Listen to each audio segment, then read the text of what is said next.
Olá pessoal, na aula de hoje sobre radioatividade, nós vamos ver as duas leis de Soddy a respeito desse tema.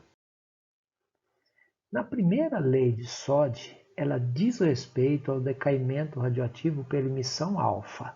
Lembrando, que a emissão alfa ela tem, dois prótons e dois nêutrons, e aí então o número de massa é 4, e aqui embaixo o número de prótons, número atômico 2. Então, de maneira geral, nós podemos colocar sempre que uma emissão alfa acontece, nós temos um isótopo aqui, com o número atômico e o número de massa. Se ele emite uma partícula alfa, então o que acontece? O novo elemento formado sempre vai ter um número atômico, que são 2 unidades abaixo. Então, esse Z aqui cai de 2 unidades e o número de massa aqui em cima cai de 4 unidades. Então, sempre numa emissão alfa, nós temos esse tipo aqui de equação. Por exemplo, se o isótopo plutônio, de número de massa 239 e o número atômico do plutônio é 94, esse radioisótopo aqui, ele sofre decaimento e ele emite uma partícula alfa. É típico de um certo material. Se ele emite alfa, ele sempre vai emitir alfa, aquele isótopo. Quando acontece isso, o número atômico cai de 2 unidades. Então, de 94 ele cai para 92. Se a gente consulta uma tabela periódica, os elementos de número atômico 92 são os isótopos de urânio. Então, o plutônio decai para urânio. E a nova massa dele, o número de massa, cai de 4 unidades. Então, esse é o isótopo 235 do urânio. Tá? Então, esse é um decaimento alfa, que a gente verifica da primeira lei de Soddy. Esse urânio também 235 formado, ele também pode sofrer decaimentos através de emissão alfa do mesmo jeito. Quando isso acontece, de novo, o número atômico sempre, numa emissão alfa, ele cai de 2 unidades. Então, de 92 vem para 90. Consultando uma tabela periódica, os isótopos de tório são os que têm o número atômico 90. E esse isótopo em questão, se é tório é número atômico 90, isso é fixo, mas dependendo do tipo de isótopo, aí a massa muda. Esse isótopo de tório aqui, 4 unidades a menos, ele passa a ter 231 de massa. E a emissão dessa partícula alfa. A segunda lei de Soddy diz respeito ao decaimento por emissão beta. Lembrando que beta é um elétron, que sai do núcleo. Então, de maneira geral, a gente sempre pode colocar aqui um radioisótopo que emite uma partícula beta, tá? Sempre o número atômico aumenta de uma unidade. Estranha, por quê? Porque um nêutron deste átomo se decompõe num próton que permanece no núcleo, então aumenta de um próton o núcleo, por isso que o número atômico aumenta de 1. E o elétron também é formado, mas o neutrino, O elétron é expelido para fora, que é a partícula beta, que nesse caso, massa zero aqui, porque esse número de massa é prótons mais nêutron. Então, a massa ou o número de massa fica o mesmo, porque aqui eu tinha uma soma de prótons e nêutrons. Aumentou um próton, mas diminuiu um nêutron. A soma continua a mesma. Então, eu tenho o mesmo valor A. Veja aqui, dois exemplos de uma emissão beta. O tório, que a gente acabou de ver, o tório, número atômico 90 e número de massa 231.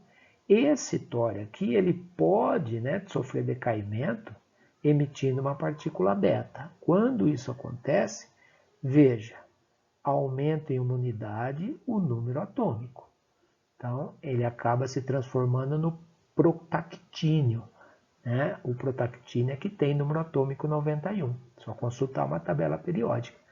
E esse protactínio mantém a massa, né? O número de massa é o mesmo, mas essa emissão beta. Tá? Outro exemplo que a gente tem, né, de um radioisótopo que emite beta é o rádio 238. Então, todos os isótopos de rádio, número atômico 88, isso é fixo. Se não for 88, não é isótopo de rádio. Então, o rádio 88, o que pode mudar, dependendo do isótopo, é o número de massa. Isso daqui muda, né? Para cada tipo diferente de isótopo de rádio, um número de massa diferente. Mas o número atômico, 88 sempre. Quando ele emite uma partícula beta, o que acontece? A massa permanece a mesma, o número de massa, né? E o que acontece? O número atômico aumenta de uma unidade. Então, de 88 para 89, acaba formando o actínio. Então, usando, né? Como é que a gente usa essas leis de sódio? Então, quando eu tenho uma série de decaimentos, que é comum, né? Quando você tem o início lá de uma série de decaimentos, um elemento se transforma no outro, que depois de um tempo no outro. Esse tempo varia, às vezes, né, de anos, às vezes segundo, mas o que é muito comum é que a gente tem uma série de decaimentos com várias etapas. Tá? Numa etapa emite alfa, na outra beta, na outra alfa de novo, beta e assim por diante. Então, normalmente a gente tem aí, né, mecanismo com 10, 12, 13, né, decaimentos. Então, ó, numa série de decaimentos, é possível usar essa lei de sódio, as duas, né, para determinar quantas etapas de emissão alfa e beta ocorreram. Veja um exemplo aqui. Ó. O urânio 238, depois de várias etapas de decaimento alfa e beta, no final, isso é muito comum. O chumbo é um radioisótopo estável, então depois de vários decaimentos, a hora que chega no chumbo, normalmente, né, ele para. Né, ele é estável e fica fixo. Tá? Então, para no chumbo. Aí a pergunta é, quantas emissões alfa e beta ocorreram nesse processo de decaimento? Como é que a gente, né, resolve esse tipo de exercício? A estratégia é sempre a mesma. Eu vou escrever a equação representando o urânio inicial, 238, número atômico 92, o urânio é fixo, né? Aqui ele dá o tipo de isótopo, mas o urânio sempre tem número atômico 92, só consultar uma tabela.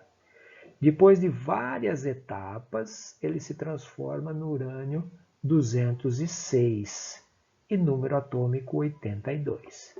Quantas emissões alfa? Eu coloco X, porque eu não sei ainda quantas emissões alfa vai, né? Quantas etapas até chegar no chumbo. Então, são várias, sei lá, 4, 5, 6, 7. É isso que o exercício normalmente pede. E também tantas emissões beta, que eu vou chamar de Y. Tá? Então, a equação montada é sempre essa. O elemento inicial, né, o radioisótopo inicial, o radioisótopo final depois de várias etapas, e eu vou determinar quantas, né, dessas etapas foi por emissão alfa. É o X, né? Se eu teve 4 emissões alfa, eu tenho o valor de X igual a 4. E quantas emissões beta? Então, se eu tive 3 emissões beta, né, então o Y vale 3. Como é que a gente faz? Tá? Então eu faço o somatório em cima e embaixo. Tá? Então, 238, que é o número de massa, a hora que eu tenho aqui a setinha, eu coloco o sinal de igual. Então, o número de massa aqui, nos reagentes, tem que ser igual ao número de massa dos produtos. Então, 238 é igual a 206 mais x vezes 4, né? Porque eu não sei quantos alfa, porque cada alfa são 4 de número de massa. Então, se tiver 2 é 8, se tiver 3 são 12 e assim por diante. E y vezes 0. Percebam, né, que a grande sacada para resolver esse tipo de exercício é que, independente da quantidade de y multiplicado por zero, vai dar zero. E é a saída que a gente tem para resolver esses tipos de exercício. E embaixo a mesma coisa. Ó. Somo o número atômico aqui, 92, igual a soma deles aqui embaixo também. Então, fica 92 é igual, onde tem a setinha eu coloco, né, troco por igual, 82 mais x vezes 2, cada alfa emitida são 2 prótons, né? Então, se tem x igual a 2, são 4 prótons, x igual a 3, 6 prótons, e assim por diante. Mais tá, y vezes menos 1. Tá? Então, eu tenho essas duas equações aqui para ter que resolver. Sempre aqui no caso, primeiro a gente resolve a equação com o número de massa. Essa equação aqui da parte de cima. Porque, independente da quantidade de partículas beta, né, que é o y aqui no caso, quando multiplica por zero aqui na equação, fica zero. Se eu tentar resolver a de baixo primeiro, eu tenho duas incógnitas, o x e o y, então não tem solução. Mas em cima, independente de y multiplicado por zero dá zero. Sobra só a incógnita x para a gente resolver. Então fica, né, a parte de cima primeiro. 238 é igual a 206. X vezes 4 eu vou colocar 4x. E aqui y vezes 0 é 0 mesmo. Aí então eu tenho que passo 206 para cá, subtraindo, né, positivo passo negativo. Então 4x fica igual a 238 menos 206, que vale 32. Aí eu passo 4 dividindo, né, tá multiplicando, passo dividindo. Vai ficar que x é igual a 32 dividido por 4. Então eu tenho que x é igual a 8. O que significa que para sair do urânio e chegar no chumbo, né, eu tive 8 emissões alfa. São 8 etapas. E olha, isso não acontece de uma única vez.